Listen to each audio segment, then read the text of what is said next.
Il est temps que le monde s'éveille et comprend beaucoup de choses. Vous voyez? Oui, je vous écoute. Papa Ndia, là vraiment, je ne comprends pas. Je suis dépassé vis-à-vis de ce que vous ne faites pas. Oui. En même temps, je reviens à dire, pourquoi est-ce que lorsque nous dormions, Oui. et en même temps, nous avons toujours des combats, tout le temps, des combats dans notre sommeil. Oui. Et en même temps, lors de ces combats, on a toujours tendance à ressentir que nous sommes dans une présence de Dieu en prononçant tout le temps le nom de Jésus-Christ pour pouvoir vous délibérer. Oui, vous délibérer. Okay. Et on s'en rend compte que nous avons prononcé le nom de Jésus-Christ dans le sommeil. Oui. Pourquoi est-ce que... D'accord. La question est très bonne parce que c'est une question que j'ai reçue par plusieurs personnes. Je profite aujourd'hui pour répondre à cette question-là. Déjà parce que quoi? Pour commencer, il y a plusieurs choses qui se mettent en place. La première chose d'abord qui se met en place, c'est qu'avant même de vous coucher et de dormir, vous savez déjà que Jésus a sauvé tout le monde. Vous savez que Jésus est votre sauveur. Certains sont malades qui me disent que Jésus est leur amant. Oui, je vous le dis. J'ai des patients qui ont dit, Jésus c'est mon amour. Il m'a fait l'amour hier. Je dis, mais mon ami, tu as un bon mari de nuit qui se nourrit toutes les nuits. Mais ce n'est pas Jésus. En réalité, vous avez déjà pris Jésus pour commencer avant, parce que je suis pas encore dans votre sommeil. Je vais arriver dans votre sommeil. Mais je suis d'abord dans le post-sommeil. Avant de vous coucher, vous avez d'abord déjà quoi en tête? Quelle est votre idéologie mystico-spirituelle? D'abord, c'est quoi? C'est que Jésus-Christ est le sauveur et Jésus-Christ a marché sur l'eau. Jésus-Christ est le Fils unique de Dieu. Parce que vous dites, Fils unique de Dieu, Jésus-Christ, c'est machin. Donc, vous l'avez déjà glorifié avant de vous coucher. C'est donc normal que lorsque vous êtes dans détresse dans votre sommeil, vous le prononcez et que vous pensez être sauvé. Écoutez-moi très bien. Jésus est un égrégore inexistant qui se recharge et se nourrit de votre énergie. Je l'ai déjà expliqué plusieurs fois. Et je le dis, je réitère ceci. Votre énergie que vous utilisez pour le recharger, c'est cette énergie-là qui vous délivre pendant votre sommeil. Ce n'est pas parce que vous avez prononcé son nom. Non. Ce n'est pas parce que vous prononcez le nom de Jésus dans votre sommeil que vous êtes sauvé de l'emprise d'un mal de nuit ou d'une paralysie nocturne. Non. C'est parce qu'avant de prononcer le nom de Jésus, vous avez la conviction qu'en prononçant, vous serez sauvé. C'est deux choses différentes. C'est une pensée qu'il faut bien y entrer et ancrer pour comprendre de quoi je parle. Donc, ce n'est pas le nom de Jésus qui vous sauve. C'est quand on dit Jésus dans votre tête, déjà vous êtes convaincu qu'il va vous sauver. Donc, qu'est-ce qui se passe? Vous avez donc une énergie qui se libère de votre corps et qui rejette l'adversaire, le potentiel adversaire de nuit qui était sur vous. Donc, c'est vous qui vous êtes sauvé et non Jésus. Je pense que même Jésus-Christ, qui peut justifier ce que j'ai dit ici? Quand il faisait les miracles, qu'est-ce qu'il disait? Ce n'est pas moi qui t'a sauvé, mais c'est ta foi qui t'a sauvé. Alors, qu'est-ce qu'il appelait foi en partir de ce moment-ci? C'est ce qui est en toi, c'est ce que tu penses. Donc, si indirectement, je t'ai dit ce qu'il était en train de dire. Si j'ai pu te sauver, c'est parce que tu as cru que je devais te sauver avant que je t'ai sauvé. C'est pour ça qu'il faisait les miracles, il disait, ce n'est pas moi qui t'a sauvé, c'est ta foi qui t'a sauvé. Français clair, ça veut dire quoi? Si j'arrive à te sauver et que tu as été sauvé, ce n'est pas parce que je pouvais te sauver.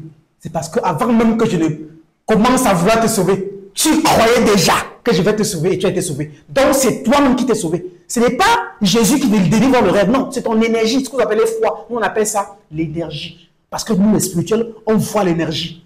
On ne parle pas de foi. La foi est une chose incerte. Alors, on parle ici d'énergie. C'est ton énergie qui te libère de l'emprise du mal dans le sommeil. Et non le nom de Jésus. Vous voyez, c'est pour ça qu'il te disait, c'est ta foi qui t'a sauvé. Vous devez comprendre. Jésus a été quelqu'un qui venait pour dompter et dominer, fabriqué par les colons pour venir nous assujettir. Mais dans ses dires, il a beaucoup de propos subliminaux qu'il envoie pour faire comprendre que moi, dans la vie, je ne suis pas porter la lourdeur de l'Éternel. Comment quelqu'un peut te sauver et te dire que c'est ta foi qui t'a sauvé, ce n'est pas moi qui t'a sauvé? Qu'est-ce que ça veut dire?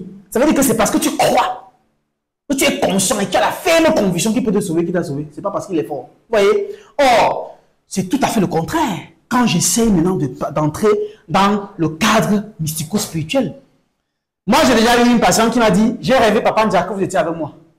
Et dans le rêve, vous m'ameniez dans l'eau. Et vous m'avez demandé dans le rêve, est-ce que tu es prêt? J'ai dit oui. Et il dit, vous m'ameniez dans l'eau. Et le patient me dit, la patiente me dit, et avant de m'amener dans l'eau, vous m'aviez dit, tout à l'heure, on a eu une réunion. Et vous avez arrêté ma main, vous m'ameniez dans l'eau. Et lorsque nous avons commencé à descendre au fond de l'eau, lorsque j'ai ressenti que l'eau était déjà au niveau de mon cou, j'ai dit, au nom de Jésus, je me libère. Et j'ai quitté le rêve. Vous voyez, qu'est-ce qui s'est passé là? Il y a contradiction. L'eau dans laquelle elle partait le rêve, c'est quoi? Elle partait rencontrer ses ancêtres qui ont vécu sur l'eau. Et elle partait rencontrer son pouvoir qui est sur l'eau. C'est l'égrégore de sa famille. C'est-à-dire, c'est l'héritage de sa famille, la force de l'eau. Le patient était fils de l'eau. Et il fallait donc que dans un rêve, Dieu utilise mon image pour l'amener à son étendu pouvoir, à son héritage dont ses ancêtres ont laissé. Et qui ne peut être que dans l'eau. Mais vu que vous avez dans le rêve pour le sentiment, quand vous soyez peur dans le rêve, Jésus vient vous sauver. La peur de se noyer alors qu'elle n'allait pas se noyer. Parce que j'avais tenu sa main. La peur de se noyer fait qu'elle dit Jésus et qu'elle qui le rêve. Elle pense qu'elle était sauvée, mais non. C'est un blocage. Vous voyez, ne prenez pas le fait de recharger une énergie et pensez que cette énergie agit en votre faveur. Et croire plutôt que c'est l'énergie qui vous a sauvé. Je prends la même façon. Si vous êtes là, si vous levez aujourd'hui, vous partez en bas d'un arbre, si vous voulez faire l'expérience, à partir de tout à l'heure même, allez directement en bas même, prenez même une assiette, je vais vous déposer l'assiette là quelque part, glorifiez l'assiette là, recollez l'assiette, mettez le tout, commencez à dire que, à compter de Dieu, si tu es mon Dieu, c'est en toi que je veux croire, et machin. Vous allez revenir prier l'assiette, puis une chose, demain ça s'accomplit. Vous croyez que c'est l'assiette qui vous a rendu ça? Mais non, je suis désolé. C'est votre énergie délibérée sur l'assiette. Et la conviction que vous avez mis à l'intérieur qui a fait que cela s'accomplisse. Donc, c'est votre conviction et votre détermination qui a fait que vous accomplissez ce que vous avez demandé. Mais ce n'est pas l'assiette que vous a donné. C'est la même chose avec votre Jésus-Christ. Un être inexistant qui a pas d'avoir sauvé, te dit que c'est ta foi qui t'a sauvé. Quand nos ancêtres se lèvent dans les rêves et qu'ils viennent à notre secours, il n'y a pas question de foi ici. Hein. C'est un combat. Hein. C'est un combat qui se passe. Et au point où tu peux t'élever ou tu ne peux plus t'élever. Il y a des gens qui meurent dans leur sommeil. Tous ne meurent pas parce qu'ils étaient censés mourir, c'est parce qu'arrivé dans l'ordre de certains voyages astrales, certains combats rencontrés, ils sont morts. Et quand on te tue dans le monde astral, tu meurs dans le monde physique. C'est comme ça.